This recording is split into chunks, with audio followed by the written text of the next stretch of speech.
सुनाओ ब्रैडकॉम ग्रुप और यहाँ पर आज फिर से हमको गिरावट देखने को मिली है।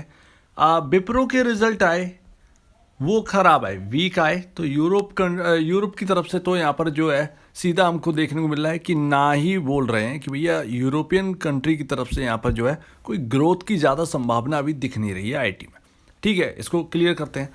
कल यहाँ पर एक नोटिफिकेशन आया था जिसमें आपके बहुत सारे जो दो प्रॉब्लम्स हैं उसका यहाँ पर सॉल्यूशन दिया गया। यानी कि एक आपका सबसे बड़ा सवाल ये रहता है डाउन केस का क्या हुआ, डाउन केस का क्या हुआ। नोटिफिकेशन आ गया है, आपने देख ही लिया होगा, दिखाने की जरूरत नहीं है, लेकिन फिर भी जिन्होंने नहीं देखा उनको मैं दिखा देता हूं। अब ये रही वो नोटिफिकेशन और इसके ऊपर हम बात करेंगे। देखिए, सबसे पहले तो इनऑर्गेनिक ट्रांजैक्शन, जो कि यहाँ पर US based digital audio firm, यहाँ पर है जो ऑडियो फर्म के लिए इनऑर्गेनिक जो ट्रांजैक्शन हुई है उसके डिटेल यहाँ पर जो है रिव्यू कराई आएगी। और ये बोर्ड मीटिंग है 17 अक्टूबर को, ध्यान रखिए 17 अक्टूबर को। पहले तो ये आपका पहला जो मुद्दा है उसके ऊपर बात करी जाएगी। दूसरा आपका जो है सेटलमेंट एग्रीमेंट विद दाउन कम्युनिकेशन।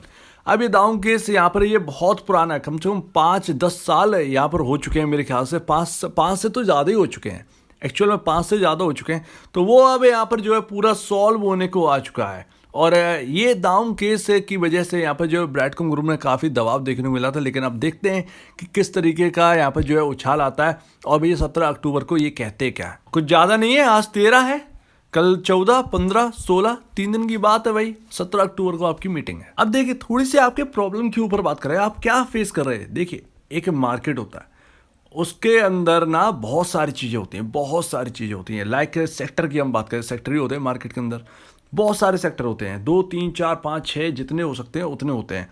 आईटी होता है, बैंकिंग होता है भाई, बैंकिंग, केमिकल सेक्टर होता है, यहाँ पर है आपका जो मोटर सेक्टर है भैया, मोटर सेक्टर होता है, बाकी जितने भी हैं मेटल सेक्टर है वगैरह वगैरह, ये सारे सेक्टर होते हैं। लेकिन तब दिक्कत आती है आपके पोर्टफोलियो जब आपका किसी एक सेक्टर पे पैसा लगा होता है। जैसे कि आपने ब्रैडकॉम ग्रुप पे लगा रखा है, अकेला ब्रैडकॉम ग्रुप पर ही पैसा लगा रखा है। ये आप ही ने बताया कि 90% आपका पैसा जो है वो बीसीजी पर लगा हुआ। चलिए, इसमें आपका कोई दोष नहीं है, ये एक अच्छी बात है, मेरे हिसाब से ये अच्छी बात है। क्यों है ये अच्छी बात? क्योंकि जब तक किसी स्टॉक के ऊपर, जब तक किसी एक स्टॉक के ऊपर बड़ा पैसा नहीं लगा होगा तब तक आप कुछ कमा ही नहीं पाओगे। ठीक है ना? इसमें कोई गलत बात नहीं है कि आपने एक जगह लगा रखा, लेकिन एक जगह लगा रखा ये एक गलत बात है। आपने जितना ब्रैडकॉम ग्रुप में इन्वेस्ट किया उसका आपने लगा तो दिए। जैसे आपके पास 50,000 रुपये थे तो आपको एक्स्ट्रा 20,000 जो आने वाले हैं, या फिर 20,000 आपने जैसे भी कलेक्ट किए हो, तो 20,000 किसी और पर भी लगाना चाहिए था ताकि आपका पोर्टफोलियो स्ट्रेंथ रहता। ये कहना चाहता हूँ। वैसा आपने बिल्कुल भी नहीं किया। आपने पूरा 90% जो पैसा है ना वो आपने ब्रैडकॉम ग्रुप पे लगा दिया। और वो एक आईटी का हिस्सा है, और हम आईटी की हालत जानते हैं, कहीं रिसेशन का डर, कहीं वगैरह वगैरह, ये सारी चीज़ें जो है वो साथ में चल रही, जिसकी वजह से आईटी प्रेशर में है काफ़ी ज़्यादा। आपने विप्रो का हाल देख ही लिया, किस तरीके से यहाँ पर एक कॉम्पिटिटर को टक्कर नहीं दे पाया, तो भैया जी हाल हो गई है। तो वही चीज़ है ना, तो इसमें आपको कोई गलती नहीं है। अगर हम एक बड़ा पैसा किसी स्टॉक पे लगाएंगे नहीं तो हम कमाएंगे क्या? एक्चुअल बात तो यही है। 100 शेयर लेकर, अगर 30 रुपए का कोई शेयर है, 40 रुपए का कोई शेयर है, 100 शेयर लेकर हम उससे धनवान नहीं बन सकते। साफ सी बात, एक क्लियर बात ही है। अगर कोई 300 रुपए का शेयर है तो उसके एटलीस्ट आपके पास 100 शेयर होना ही चाहिए। अदरवाइज आप क्या कमाओगे? कुछ नहीं मिलेगा उस शेयर से, अगर आपने 10-20 शेयर लेके रखे हैं तो। हालांकि यहाँ पर जो है लॉन्ग टर्म में क्या बेनिफिट देगा वो अलग बात है, लेकिन शॉर्ट टर्म में तो आपको कुछ भी गेन देखने को नहीं मिलेगा। भाई, अगर आपके पास 30 रुपए का आपका शेयर है, 40 रुपए का आपका शेयर है, एटलीस्ट वहाँ पर आपके 1,000 शेयर तो एटलीस्ट होते ही हैं नॉर्मल। अगर एक रिटेल इन्वेस्टर को देखा जाए तो, वैसे तो रिटेल इन्वेस्टर क्या 100-50 शेयर भी लेकर रखते हैं, बट मैं आपसे कह रहा हूँ कि अगर कोई बड़ा पैसा बनाना चाहता है तो वो 1,000 शेयर से नीचे नहीं खरीदेगा। तो इसमें कोई गलती बात नहीं है कि आपने पैसा लगा दिया है, इसमें आपका कोई दोष नहीं है, ये मान के चलिएगा बिल्कुल, ये समझ के चलिएगा बिल्कुल। तो यहाँ पर ना, अब आपको अगर मौका मिले, जैसे डाउन मिले आपको काफ़ी ज़्यादा मार्केट, तो आप दूसरे सेक्टर को ज़रूर देखिए ताकि आपका पोर्टफोलियो स्ट्रेंथ हो, ताकि आपका जो ये दिक्कत की बात है ना कि आईटी नहीं चल रहा या स्टॉक आपका नहीं चल रहा है, ये दिक्कतों से आप निकले।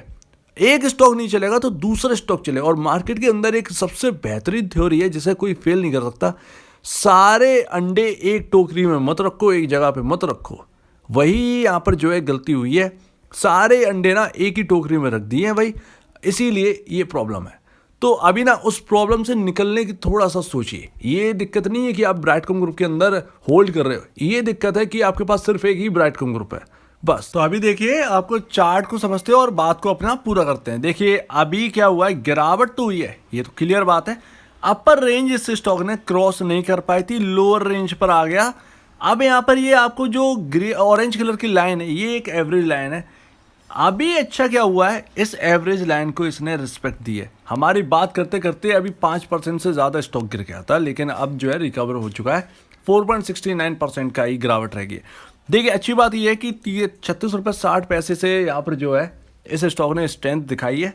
अच्छा ये है कि इसके नीचे क्लोजिंग नहीं है। इसके नीचे अगर क्लोजिंग होगी देन यहाँ पर प्रॉब्लम है, और कल अगर नीचे ही क्लोजिंग हो गई उसके उस लेवल के, उस क्लोजिंग लेवल के नीचे ही अगर क्लोजिंग हो जाती है तो फिर यहाँ पर जो है डामाडोल गाड़ी।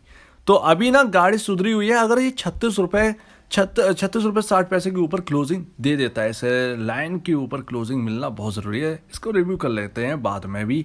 तो अभी यहाँ पर जो है रिव्यू कर चुके हैं, तो अभी ओवरसोल्ड भी नहीं है, यहाँ पर न्यूट्रल है भाई स्टॉक।